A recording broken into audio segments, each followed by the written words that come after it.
This is Cast of Wonders, the young adult fiction podcast featuring stories of the fantastic. Welcome! I'm Laura Perlman, the guest editor for Banned Books Weeks this year. I'm a former associate editor at Escape Pod, author of a few short stories, and editor of the entirely hypothetical Cats Cast podcast. Episode 435. Today, Cast of Wonders is bringing you the final episode in our annual Banned Books Week event. September 27th through October 3rd is Banned Books Week, an annual event celebrating the freedom to read. Our theme this year is Lifelines, books that help us get through periods of isolation. Our story for this episode is Volumes by Laura Dewar, a Cast of Wonders original. Laura Dewar is a speculative fiction writer and social media coordinator whose work has appeared in Metaphorosis, Escape Pod, and Shoreline of Infinity. A lifelong Pacific Northwest resident, she lives in Washougal, Washington, with her husband. She can be found writing flash fiction at lauradewar.wordpress.com and on Twitter at Laura__Dewar. This story is narrated by Julie Hoverson. Julie Hoverson is a woman of mystery, and fantasy, and occasional sci-fi. In fact, she writes and narrates stories, audio dramas, and role-playing games in many different genres.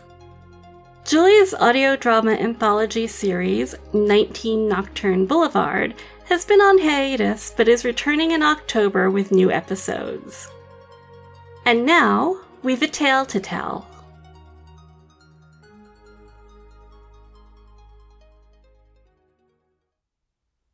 Volumes by Laura Dewar. Narrated by Julie Hoverson.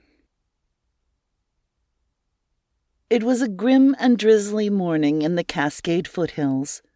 The windows of the abandoned convenience store Priya called home were boarded up, but she could see the low gray clouds on her security feed screens. Rad counts were low, but even with radiation at relatively safe levels, no one would want to travel in these conditions. In better times, before, this would be the perfect day for a good book and a cup of tea. All things considered, Priya thought herself fortunate because she could have just that. The kettle was already beginning to sing. Priya snatched it off the burner. Isolated as she was, she could never shake the paranoia that some passerby, or mutated creature, might hear her inside her home. She'd done her best to make her residence look deserted, but not worth the trouble of looting, with heavily boarded windows, concealed solar panels, and inconvenient concrete barricades towed into place around the parking lot. She did not listen to music, not that she could afford to waste energy on something as inessential as music anyway. And she kept cats. Neat, efficient, useful when it came to pests, and, best of all, quiet. She poured the hot water over the dried mint leaves that served as tea these days. It tasted fine, but it always made her miss real tea. Earthy black, spicy chai, grassy green. Coffee substitutes were easy enough to come by even now, but tea, along with so much else, had vanished. Still, a hot drink was a hot drink, and she tried to take pleasure in that. Thermos in hand, she rolled back the braided rug on the storage room floor to reveal a well-used trapdoor. Her cats, recognizing the sound of the trapdoor opening, came running. "No, please, after you," she said, laughing, as they darted down the rickety stairs into the basement. Priya followed more slowly, gripping the narrow banister, mindful of her left knee. She flipped a switch on the wall, and a table lamp under an ivory shade blinked to life, accompanied by the soothing hum of an electric fireplace. The glow illuminated wall-to-wall metal shelving that had formerly held canisters of cooking oil, boxes of candy bars, and cheap toilet paper. Now they housed row after row of books, stacked 3 deep in some places. The cats took their accustomed positions. Nutella atop the cat tree Priya had constructed out of salvaged plywood and carpet scraps. Meyer perched on the fraying arm of the wingback chair. Priya gave them each a bit of dehydrated tuna as she scanned the titles for inspiration. She reached deep into the closely stacked paperbacks and picked a volume from against the wall. Her choice only seemed to be at random. Priya could tell a visitor exactly where any particular book sheltered. But it was rare that she had visitors. Rarer still that visitors could be trusted to see her collection. Just because what remained of the government these days had more important things to do than enforce book bans, it didn't mean her collection was safe. She settled into her chair, stretching her left leg out on a crate-turned ottoman. She wrapped a blanket around her legs and adjusted her glasses on her nose. Meyer leapt into her lap and curled into a compact orange ball. Nutella settled into her basket by the electric fireplace, her fluffy calico tail obscuring her face. Priya glanced up at the silent alarm mounted in the ceiling overhead. It would flash brightly enough to catch her attention, even engrossed in a book. She took a sip of her tea, pushed away the wistful memories of her mother that tea always summoned, and dove into her book. After some time, she couldn't have said how long, caught up as she was in the bittersweet alternate universe of her story, she became aware of her surroundings being different. Her tea was gone, and she was thirsty. Her stretched-out knee was stiff. Nutella was sitting up and staring at the ceiling. No, not at the ceiling, at the blinking alarm light. Priya jumped up. Pain shot through both legs as her left knee jerked, and Meyer tried and failed to maintain his place in her lap with his claws. She hobbled up the stairs as quickly as she could and went to the security monitors mounted above where the cash register had been. At first, she couldn't tell what had tripped the alarm. Maybe the heavy fog had confused a camera, or perhaps an animal had run across one of the tripwires. Then she saw the person. They were wearing a vast, shapeless backpack, and a tarp covered them head to toe. They stopped at the furthest of the concrete barriers and stared in the direction of the store. They looked back down the road, then went around the barrier. "Crap," Priya whispered. She freed her shotgun from the straps, holding it under the countertop, then took up position by the boarded-up front door and listened. She'd left no gaps in the plywood covering the windows, not wanting to risk any light leaking out of her home, but it was times like this that she craved even a tiny sliver to peek through. She couldn't hear as well as she used to. Maybe the intruder's footsteps were near, maybe not. Maybe he was trying to sneak up on her. Hello? Or not. Hi, I heard you have a collection? A man, tentative. Tasha told me this was a safe place to bring, merchandise. Priya frowned. This was the first person to seek her out specifically because of the books. Her other visitors tended to be refugees who mistimed the radiation fronts or sustained injuries in the mountains. She patched them up and sent them on their way. They were always grateful, but she never trusted them enough to show them the collection. Tasha, though. Priya remembered her. The younger woman stopped at Priya's place last summer on her way north. Tasha hadn't specified her destination, and Priya hadn't asked, but Tasha had somehow heard of the collection and brought a contribution. Feminist poetry, something that faced disapproval long before censorship laws had entered anyone's worst nightmares. They'd spent a comfortable couple of days preserving the vegetables Tasha had brought in trade for lodging. Priya had gifted her a soul food cookbook because Tasha said the recipes reminded her of her grandma.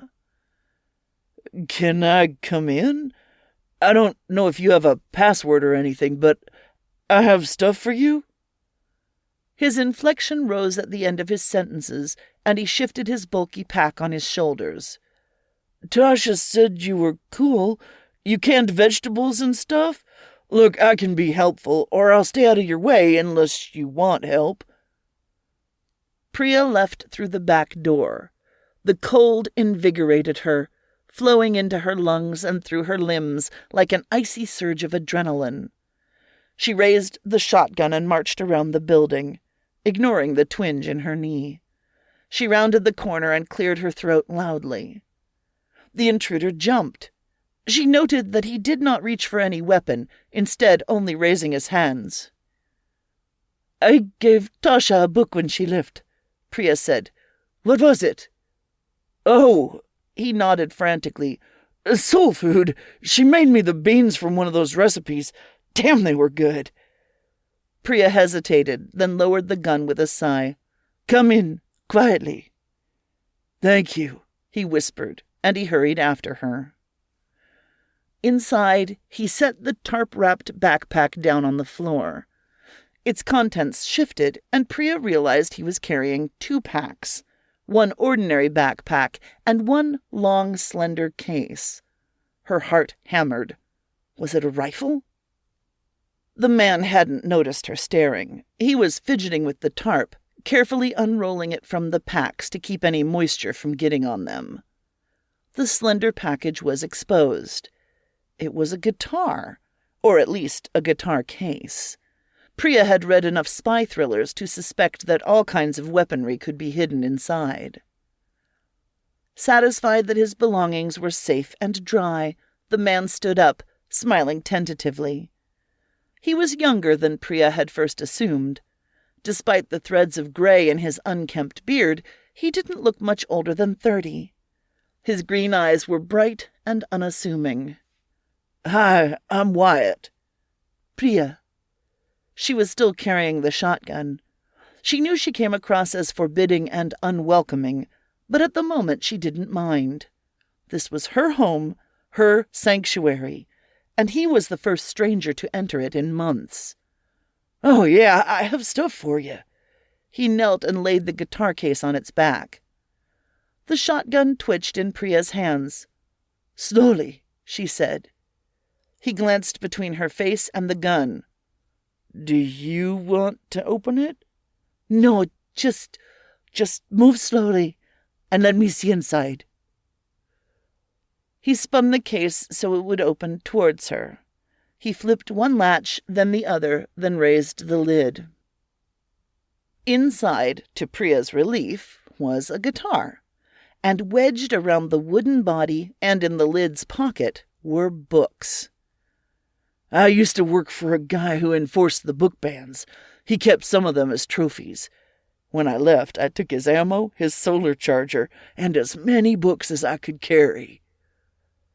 She laid the gun down and knelt next to him, wincing slightly as she put weight on her knee. Together they began to pull out the books. They were indeed the kind of books that a devotee of a book ban would be proud to display as trophies. Religious texts and commentaries, landmark feminist works, and LGBTQ books ranging from medical and sociological texts to children's stories. Priya was amazed at how much Wyatt had managed to fit in the case. He even produced books hidden in the lining under the guitar. 15 total, he announced, laying the last one atop the stack. "I hope at least a few of them are new to you." "Oh, most of them are. These are very hard to find." She looked him in the eye. "Thank you." "It's good to know they'll be safe here." The shotgun shifted on the floor and they both jumped. Meyer was sitting near the stock, looking up at them innocently, tail flicking. "Meyer!" Priya snatched up the gun and got to her feet. This is not a toy." "You have a cat?" Wyatt asked, grinning. "Two. Well, there's a third, but he won't come inside, so you won't meet him. You aren't allergic, are you?" "Nope, I had cats growing up." He scooped up the books and followed her into the main room, where she strapped the gun back in place under the counter. "So, would it be okay if I saw the collection?" "I think you've earned a visit. Are you hungry? Can I get you tea?" "You have tea?" "Well, I have mint leaves." Anything caffeinated?" "I have some coffee substitute, but I'm not sure how old it is." She turned the burner back on under the kettle. "I don't drink it myself. I just keep it for trade." "Whatever you've got, I'll drink it. Thank you." "The water will take a little while," she said. "Want to see the books?" He grinned and nodded. Priya led the way to the trap door, left exposed in her scramble to investigate Wyatt's arrival. Nutella was still curled up in her basket by the electric fireplace. She opened one blue eye to glare at them, then went back to sleep. Meyer hopped onto one of the shelves, balancing at the very edge and watching Priya hopefully for more treats. Priya spread her arms. "Well, this is it. Poetry on the top shelf there, then literature grouped by geographic region, then religion, history, and politics, and other non-fiction. Cookbooks down there." "When did they ban cookbooks?" "They didn't. I just like them. And that shelf is children's fiction, and above it fantasy and science fiction." A shrill whistle began to crescendo upstairs. Priya whipped around, tweaking her knee and wincing. "Oh no, the kettle!" He misread her dismay. "Don't worry, I got it. Have a seat." He took the stairs 2 at a time, and within moments the kettle was silent. Priya sank into her chair and stretched out her throbbing leg on the ottoman. Wyatt was soon back, bringing the entire kettle with him. He wordlessly offered to top up her thermos, and she nodded in thanks. "Knee injury?" he asked. "No, well, yes. Old age has gotten to my knee. But it's the sound of the kettle that I worry about. It's probably silly, but I'm terrified that someone will hear it and discover me." "Oh, I wouldn't worry about that. You seem pretty secure up here." "And the reason I'm so secure is because I worry so much," she replied. "I'm not young and I'm not strong, so I need to be smart.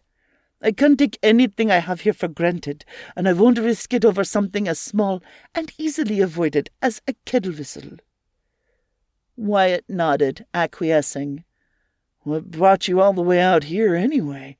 It's pretty remote, even by before standards." "I've always lived around here, sort of. I grew up in one of the Silicon Forest towns. I actually taught at a university for a while." "You're very carefully not being specific." "Yes, and I didn't ask you where you're from, and I won't." Meyer leaped up onto the arm of Priya's chair, and Priya absently scratched under his chin. "We both know better, don't we?" "What's the cat's name?" He smiled over his thermos as he took a sip of his faux coffee. "That's not too personal, is it?"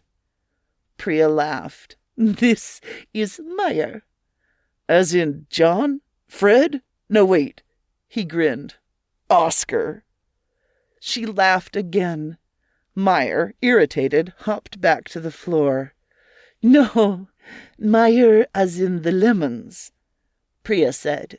"My mother kept a little lemon tree on our back deck. Her mother grew lemons in Mumbai, and when my parents came to the U.S., my mother wanted to continue the tradition. I don't know how she did it in our climate, but every winter we had beautiful Meyer lemons, and they went into all kinds of recipes." "That sounds awesome.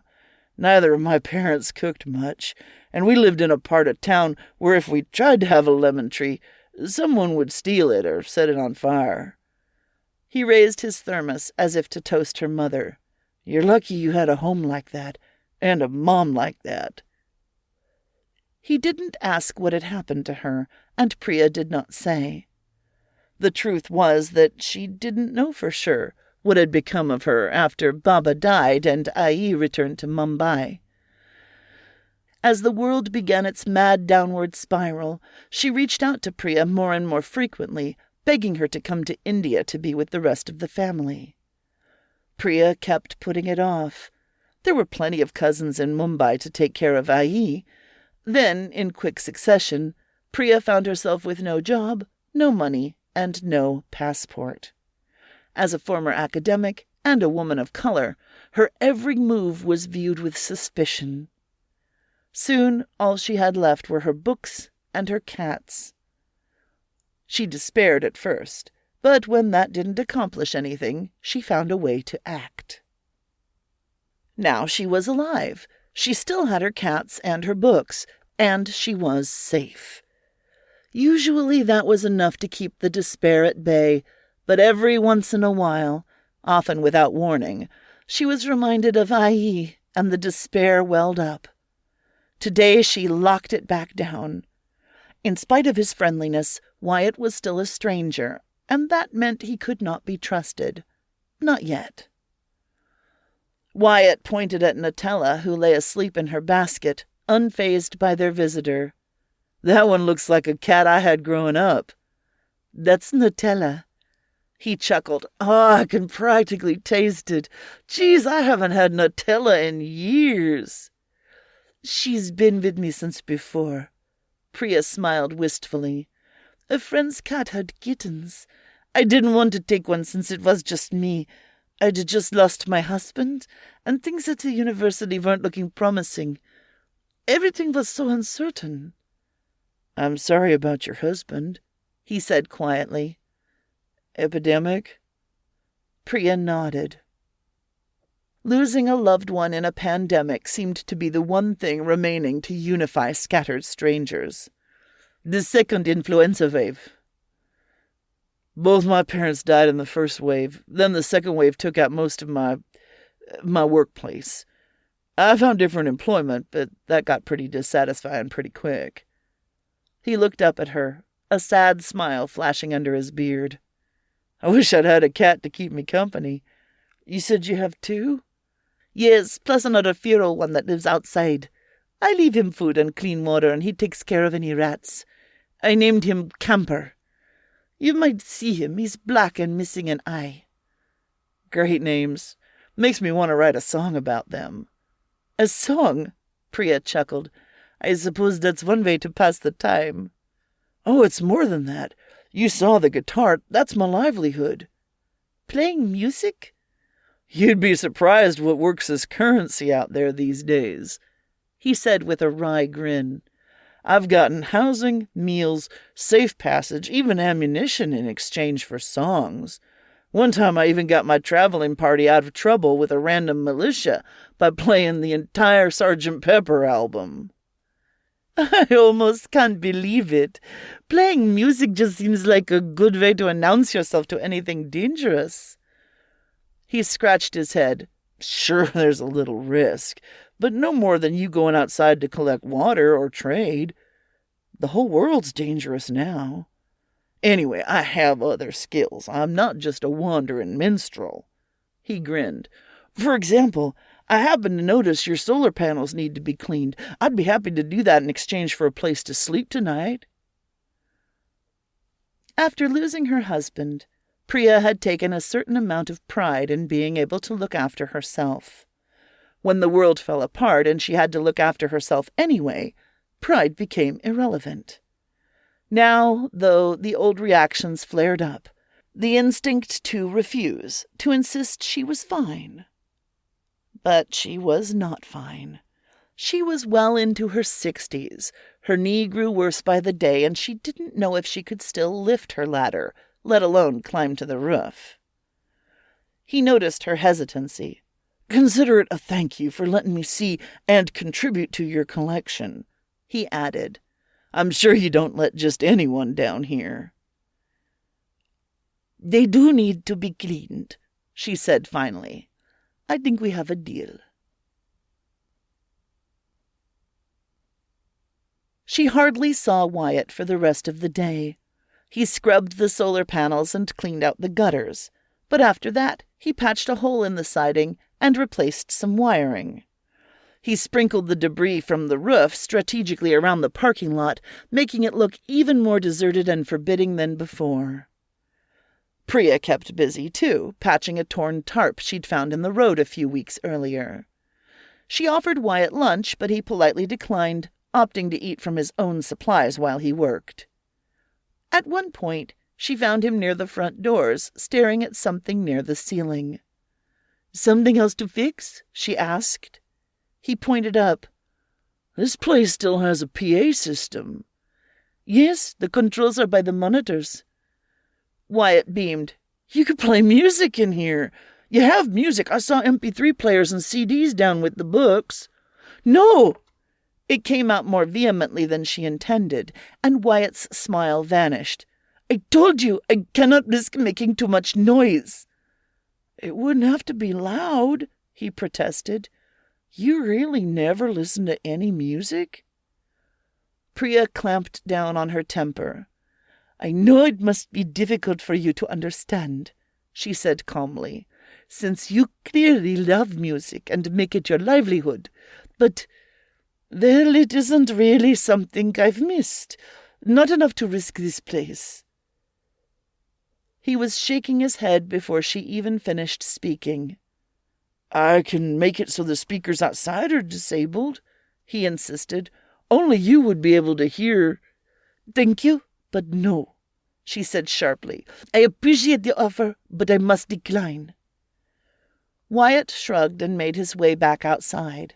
She soon spotted him on the monitors, checking on some wiring. Feeling a little ashamed for her outburst, Priya returned to her mending. Meyer, as usual, did not notice anything was wrong, so long as he had her lap to curl up in. Priya got up to prepare dinner as the sun began to sink, setting a pot of lentils to cook and taking a few potatoes out of storage. Wyatt came back inside, his face and hands pink from the cold. He seemed to have put their earlier disagreement behind him. "I gotta say, you've really taken good care of this place," he said. Priya's old pride basked in the compliment. "It's all I have," she said simply. "I have to protect it." "And your book collection.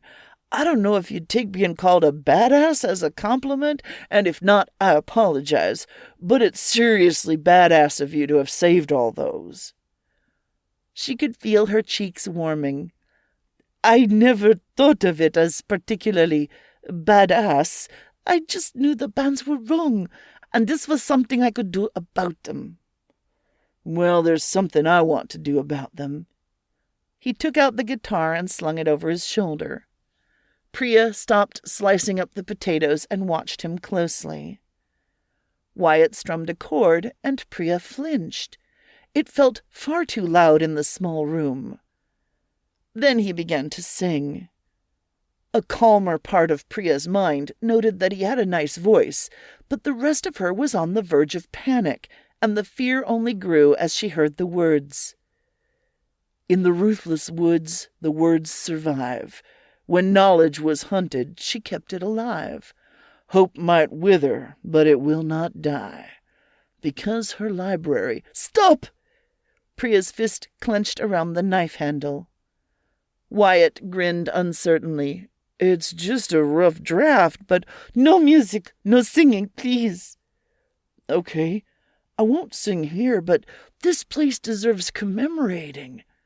He leaned the guitar against the wall.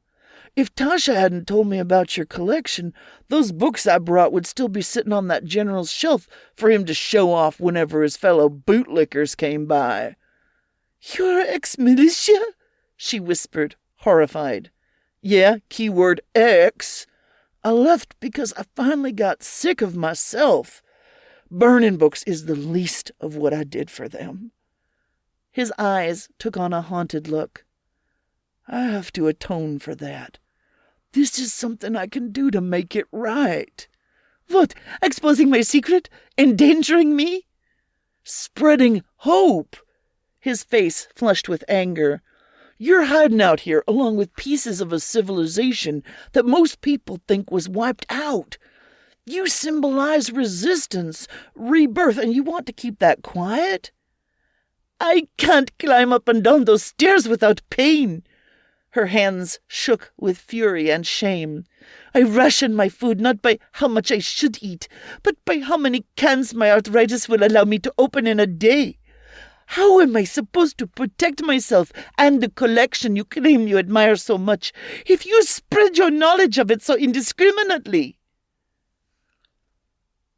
Wyatt's gaze shifted, and Priya realized she was holding up the knife, and it was pointed at his throat. She didn't remember moving it, and she didn't remember getting so close to him, but now that she was here, it seemed like the only right course of action. Priya, he said slowly, hands raised. Put down the knife. I cannot let you risk everything I have, she whispered. This isn't the solution. I should have known. Her voice broke and the knife trembled in her grip. I should never have let anyone in. It was never going to stay safe for long. Wyatt's gaze sharpened, focusing on something behind Priya. She resisted the urge to turn and look. If he was trying to distract her, she wouldn't fall for it. Something's outside, he said. Keeping the knife raised, Priya turned slowly, stepping sideways so she could keep an eye on Wyatt and see her monitors at the same time. Something was indeed moving on the monitor.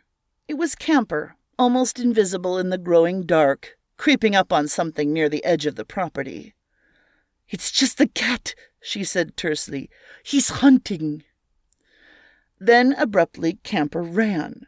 He wasn't pouncing on his prey. He was fleeing. Something else was moving in the darkness of the woods. What is it? He whispered.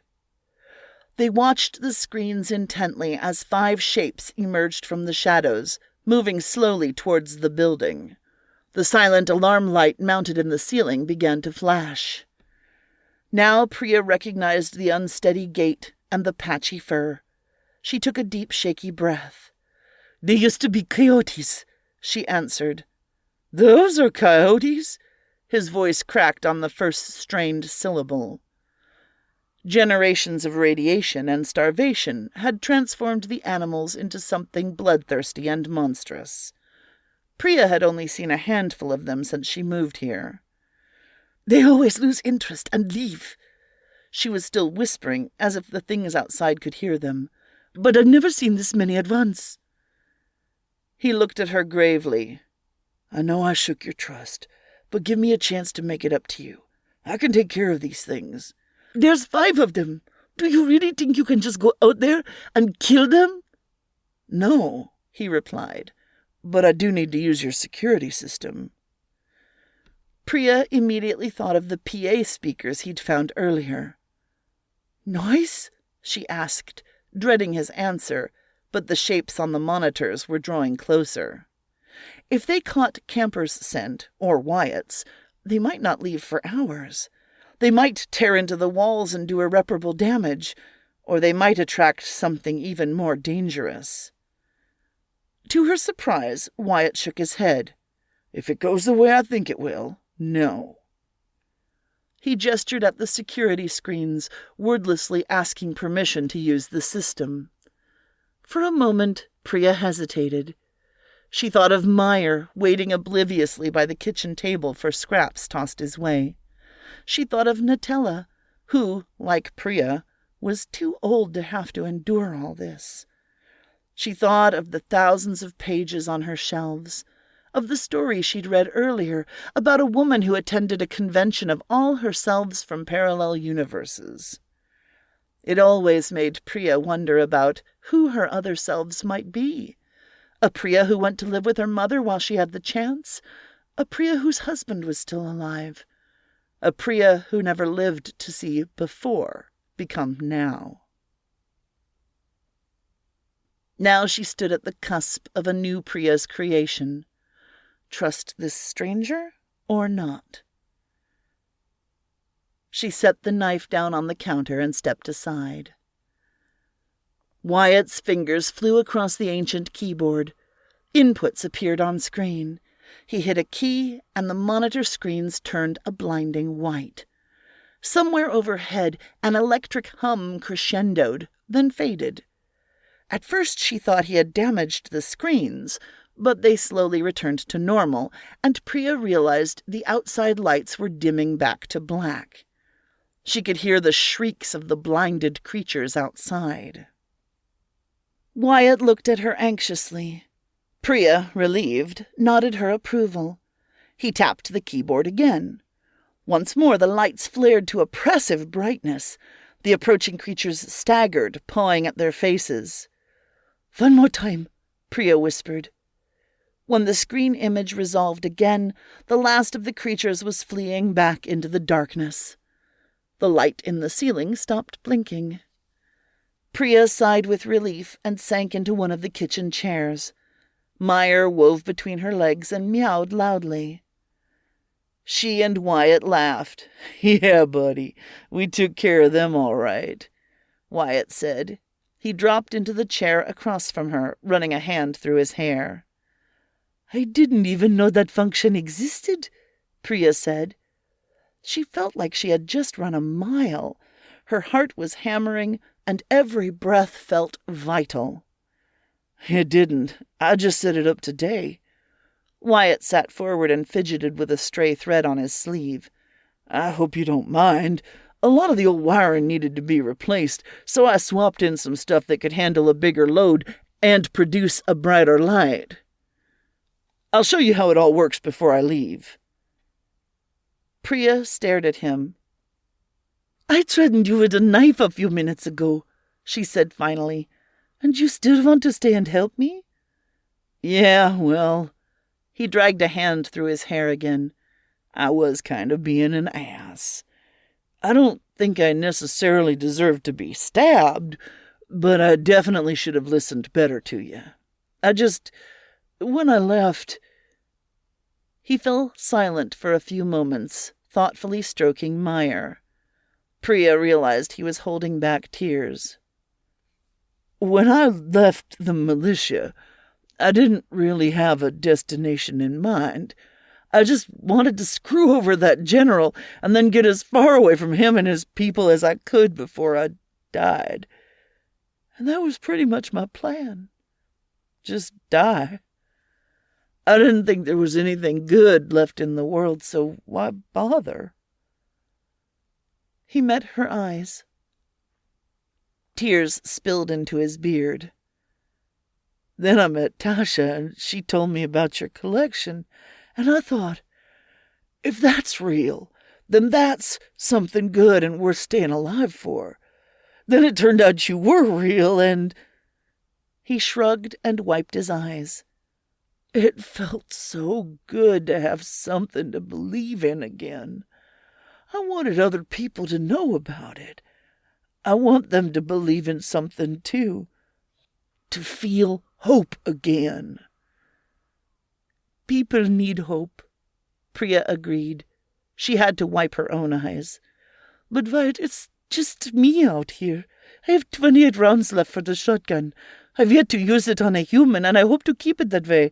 But if you go out there telling people about me..." "I won't." He shook his head decisively. "At least, not directly. I'll rework the song. I can make it vague. Now that I've seen this place, now that I understand better, I'll do anything to protect it." Priya worried the inside of her lip with her teeth. Nutella joined them, hopping up into her lap and blinking placidly at her. Priya scratched under Nutella's chin and pressed her forehead to hers. She had cradled Nutella as a tiny kitten, sobbing in the weeks after her husband's death. As the kitten grew into a cat, she was always the one to sit in Priya's lap when she cried. How many awful decisions had Priya wept over, with this patient calico bearing the weight with her? Why did there have to be yet another awful decision tonight? She managed to meet Wyatt's eyes.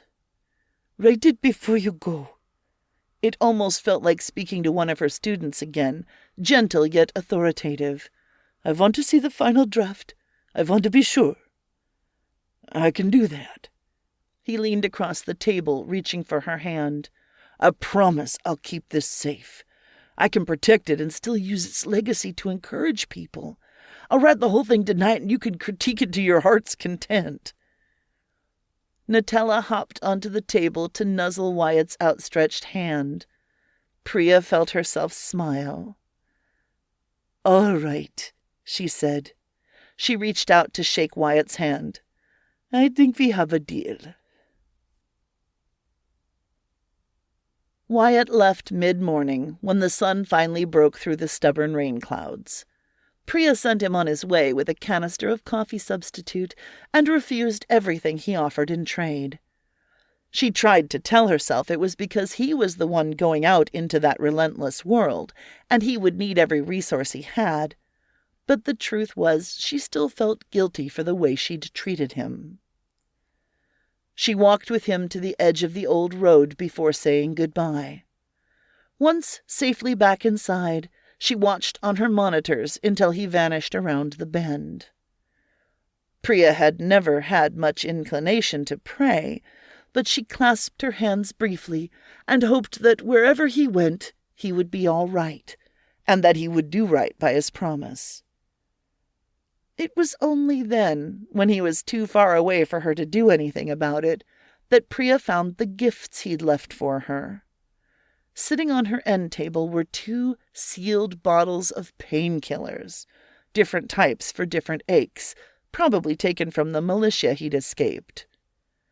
She almost couldn't identify his final gift. It had been so long since she'd seen something like it. She realized, though, that he'd left her something special. A portable speaker with a built-in solar panel. It was the kind of thing Priya's students liked to take out on the university lawns to listen to while they studied. This, more than anything, was confirmation that Wyatt would be true to his word. She picked the speaker up gently. Just as she was trusting him with her treasure, he'd left her with one of his. Priya double-checked that the trapdoor was secure. She gave the cats each a bit of tuna and watched as they settled into their places. From a plastic box in the corner, she took out one of her old MP3 players and a cable. She triple-checked the volume. When she pressed play, no sound came out of the speaker. She held her breath and turned the volume knob up. Increment by increment, music began to pour out. Very quietly, but very beautifully, soft piano music filled the warm basement. Meyer climbed into her lap, purring. Priya stroked his back, closed her eyes, and listened. The world that Priya lives in is broken, and she knows she can't fix it. She can't heal the radiation-scarred landscape, or overthrow the repressive government, or magically distribute books to everyone in the world. She's an old woman with arthritis, and she's sensible enough to avoid the kind of dramatic, outlandish risks that heroes of stories often take. Wyatt also can't save the world. He doesn't have Priya's physical limitations, but he's just a guy with a guitar and a guilty conscience. Priya preserves works from the past in the hope that they can be shared openly in the future.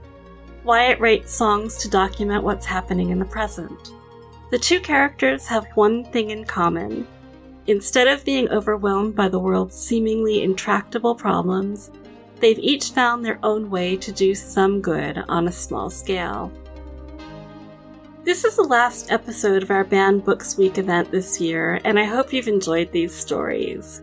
I know I've enjoyed working with the Cast of Wonders crew, a group of insightful, collegial people who together make an amazing, smooth-running team. Join us again soon! We love bringing you the best audio fiction week after week, but we can't do it without your support. We'd love to be able to offer our narrators more than token payments, and our hardworking associate editors anything at all. please consider supporting us with a monthly donation through either PayPal or Patreon. You can also review us on Apple Podcasts, request us on Spotify, and consider the stories we publish for award consideration. There are lots of ways you can help. Join the discussion on our Patreon Discord server, the EA Forum, forum.escapeartist.net, or visit on Twitter at Cast of Wonders. Come say hello! Cast of Wonders is a production of Escape Artists Incorporated and is brought to you by Banned Books Week guest editor Laura Perlman and assistant editors Catherine Inskip, Andrew K. Ho, and Carissa Sluss, associate editors Amy Brennan, Alicia Caparazzo, William Heitminer, Umira Hussain, Sean Proctor, Ray O, Susie Rodriguez, and Emma Smales. Our audio producer is Jeremy Carter, our art director is Alexis Goebel, and our community manager is Danny Daly. Our episodes are released under the Creative Commons Attribution, Non-Commercial, No Derivatives 4.0 International License. That means you can download or listen to the episode on any device you like, but you can't change it or sell it. Our theme music, Appeal to Heavens, is by Alexi Knob and is available from Promo DJ or his Facebook page. Thank you for listening.